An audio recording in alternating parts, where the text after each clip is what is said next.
estem aquí, no? I, bueno, d'aquí un rato, en teoria havíem de sonar unes quotes ara i això, però per problemes tècnics, com no puc ser.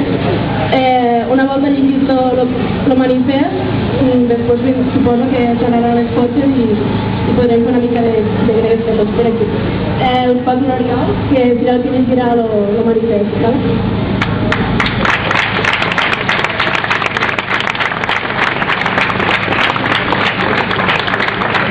Gràcies, Laura. Ara llegirem el manifest des de Maulet i després m'acompanya a llegirà el manifest del CPC.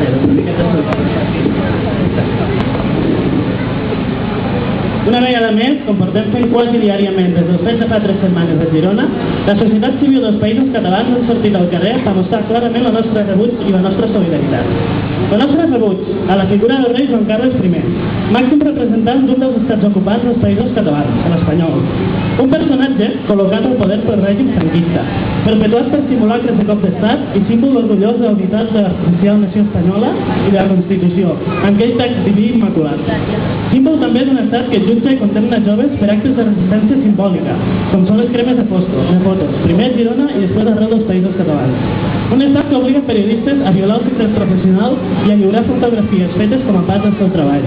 Un estat que aplica, sense cap mena de vergonya, lleis absurdes i franquistes com injúries a la bandera, com vessen els companys empresarials de Montjuïc, a l'espera de judici per substituir una bandera espanyola per una estelada el passat 25 d'abril, commemorant els 300 anys de l'ocupació espanyola i que aprofitarem per donar tot el nostre suport. O injúries a la corona, com saben també avui en dia 10 persones que han hagut de declarar a l'Audiència Nacional de Madrid. Un estat, en definitiva, profundament antidemocràtic i continuació del règim franquista que tan mort, deien, havia quedat durant la sarcàsticament anomenada transició democràtica. Rebutgem? Sí, però també ens solidaritzem.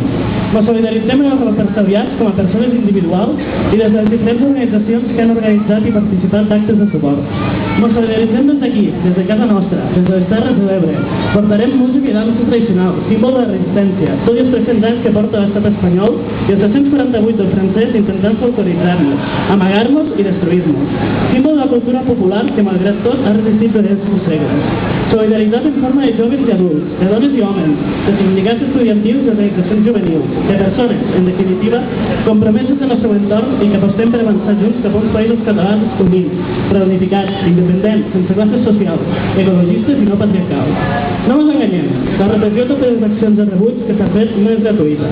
Hi ha una raó al darrere, una raó evident i forta, tenen temor. Tenen temor, perquè saben que la seva disfressa és cada vegada més irreal, perquè saben que cada vegada són més els que veiem que el món de benestar que ens han venut no és tal, i perquè també són més els que no ens conformem en el que ens ofereixen i que lluitem per canviar-ho, perquè sabem allò que deia Miquel Martí-Pol, que tot està per fer i tot és possible. Així, la concentració d'avui no és sols una mostra de rebuig a la monarquia, al sistema jurídic i judicial espanyol i a l'estat en general. És també un acte d'autoafirmació, la nostra manera de dir que els catalans encara estem vius, que bastarem molts més anys i que seguirem fotent canya als estats espanyols i francès i a tots els seus representants. Visca la terra!